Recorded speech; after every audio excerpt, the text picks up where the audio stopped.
Okay guys, so ang recipe natin for today is chicken afritada. Bali ito yung afritada na walang tomato sauce. So i-prepare na natin yung mga ingredients. I-chop natin ang bawang, sibuyas, carrots, patatas, kamatis, bell pepper.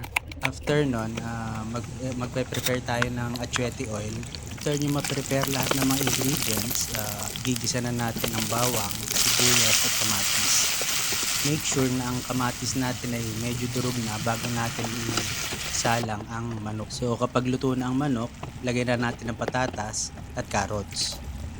And then lagyan natin siya ng konting water, pepper, takpan natin siya after para maluto pa yung ating manok at saka yung ingredients na medyo matigas. Pagkita nyo medyo luto na yung manok at saka yung patatas at carrots, lagay na natin yung bell pepper.